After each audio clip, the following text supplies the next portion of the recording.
Today we will dive into one of the most powerful parts of Linux, virtualization. If you have ever used VirtualBox or VMware, you've already tried it. But on Linux we can wait.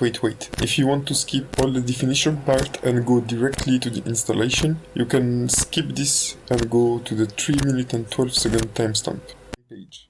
What is virtualization? Virtualization is the process of creating a software-based computer, a virtual machine, that runs inside your real hardware. It lets you run multiple operating systems, Linux, Windows, macOS, Android, at the same time on one physical machine.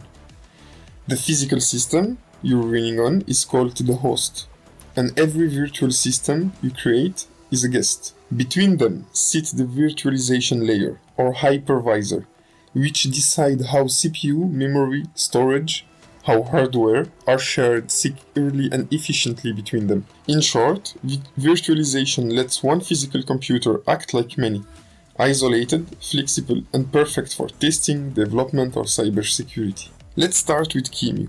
QEMU is an open-source virtualization platform that can emulate entire hardware system, CPUs, motherboard, network card, everything. It's incredibly flexible.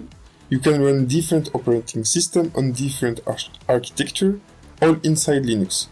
But emulation alone is heavy, precise, but not fast. And that's where KVM comes in. KVM, or kernel-based virtual machine, is part of the Linux kernel itself. It will give QEMU direct access to your CPU's virtualization features, Intel VT for Intel or AMD-V for AMD platform. That means your virtual machine runs almost natively, with true hardware acceleration, lower latency, and better isolation. When combined, QEMU handles the device simulation, and KVM handles the execution, giving you the best of both worlds. Your guest system, Windows, Linux, whatever you run, get near native performance, with full hardware acceleration and kernel-level security. So why use KVM instead of VirtualBox or VMware? Because VirtualBox adds a software layer between your system and your virtual machine. It is easier to set up, yes, but it is slower and less secure. That extra layer adds overhead. KVM, on the other hand, is built directly into the Linux kernel itself. It runs your virtual machine as native processes, giving you better performance, lower latency, and true hardware isolation. So, if you are using Linux as your host system, KVM is the way to go. It is fast, secure, lightweight, and already part of the kernel. No extra layer, no licensing, just pure native virtualization power. Now that you understand what virtualization is and why KVM plus QEMU is the perfect combo for Linux users, we will set up it from scratch, installing QEMU, KVM, libvirt, and configure your first secure virtual machine. Before installing anything, let's verify if your CPU supports hardware virtualization. So we will just open a terminal.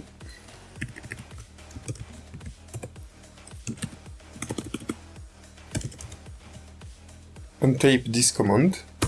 So if you see VMX or for Intel or SVM for AMD, you're good to go. Now let's load the required kernel module.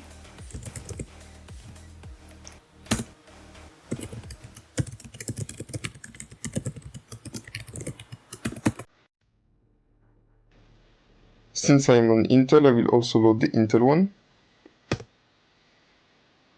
And now let's double check. If you see KVM listed, it means the virtualization layer is active and will clean, update your entire system so you can work on the latest packages.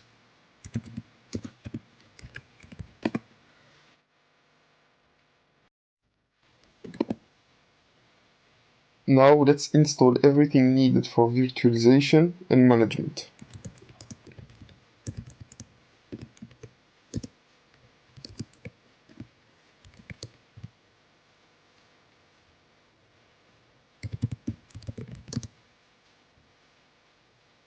QEMU provides the hypervisor, libvirt manage the machine, virt-manager is our graphical interface, and OVMF will add the UEFI support for modern systems. Everything else, like IP table, bridge utils, DME code, are like dependencies needed to make it work. Yes, if I know how to tape.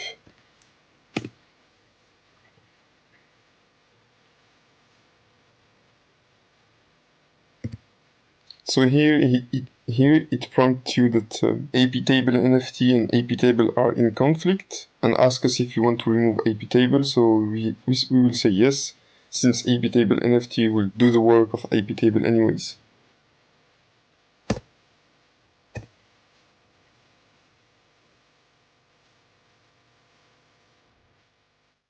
For the next step, we will start the virtualization service and allow our user to manage it without root. To do this, we will use the systemctl command and we will enable the libvirt service. Now that it is enabled, we can check if everything is working correctly. And as we can see, it is enabled and active. Now we will give our user the right permission. So you sudo usermod -ag for the libvirt and the KVM group. And we give the right to your user. You can either put your username or you simply type user. Now it will be important for you to log out and log in again or reboot to apply the group permission. Firewall D.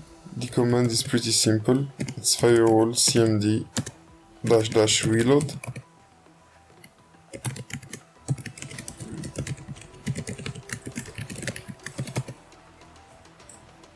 And now, if everything works correctly, if you list your zone, and we grep libvirt,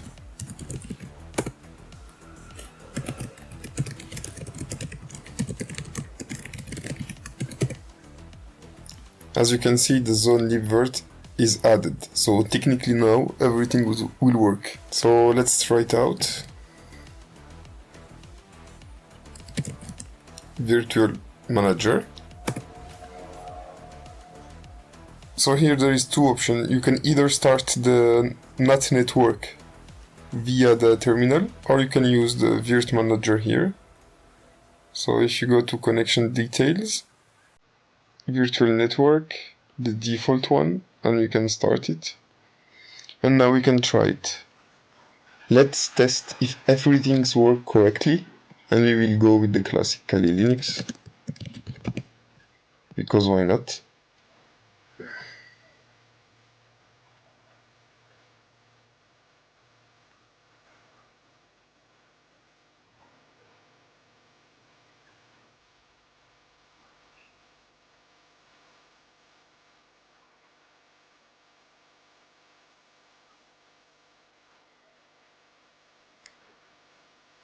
So you copy the checksum always.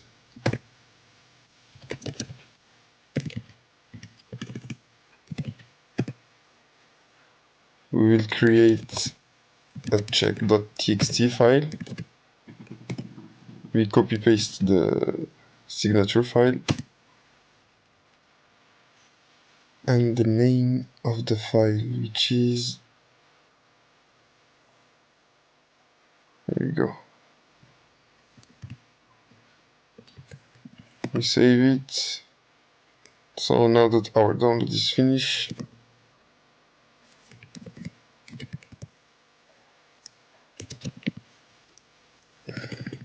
-c, sorry. As you can see, the file we downloaded matched the signature file, so everything is good to go.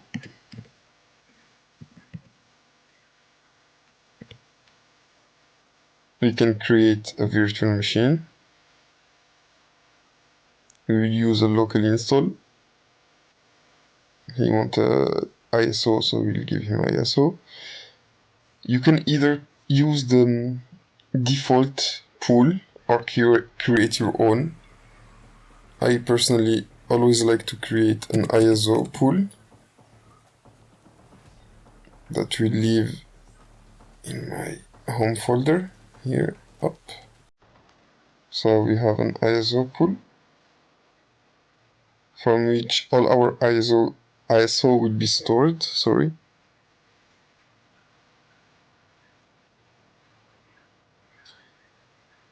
So for some ISO, it will automatically detect which OS it is, and for other it will not. For Kali Linux, it didn't recognize, so we'll manually tell him that this is Debian testing ISO.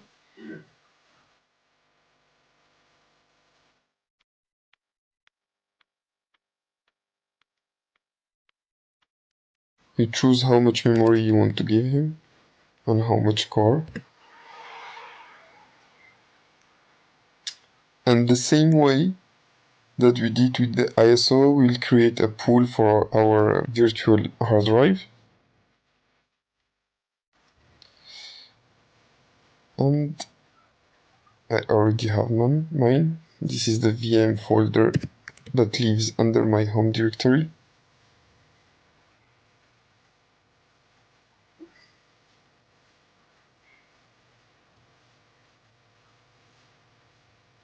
So for Kali Linux, and we will give him 50 gigabytes. You will let this format, which is very good for snapshot.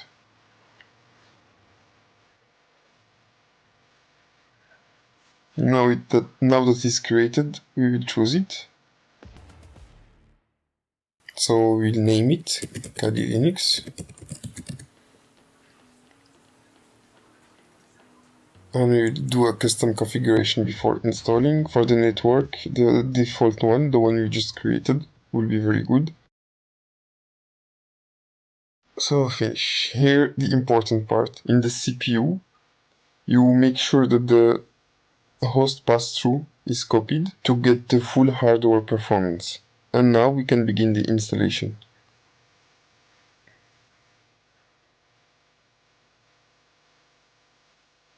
You can go full screen. I will come back when the installation is finished.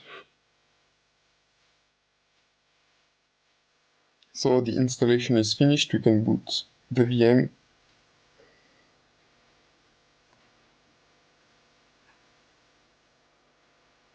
And we'll do it in full screen, because why not?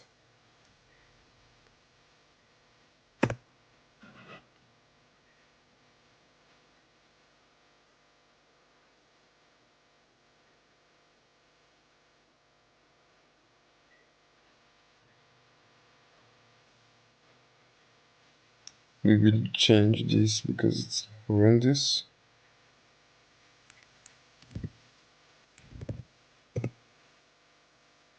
And select the good resolution.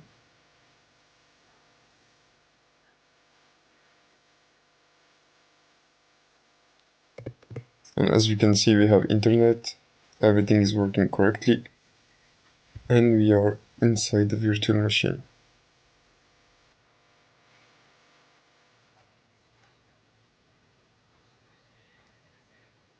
So we'll shut it down.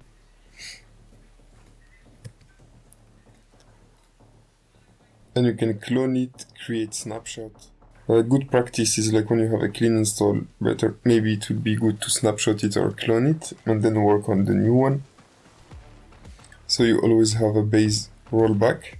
I finished with this, so we'll stop the network. Close this. So we can do one last verification.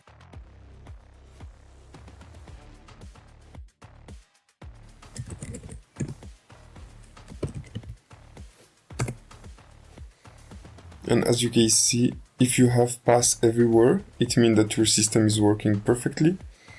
And here I have two failed, and this is not really a problem because this is the support for IOMMO, if I pronounce this correctly, which is GPU pass-through.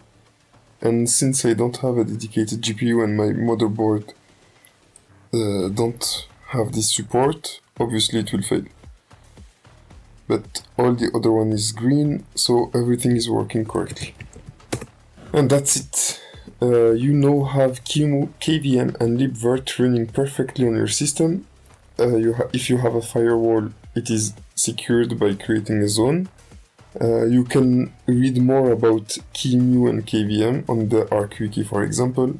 It's a very good documentation on how to make it really close to native performance.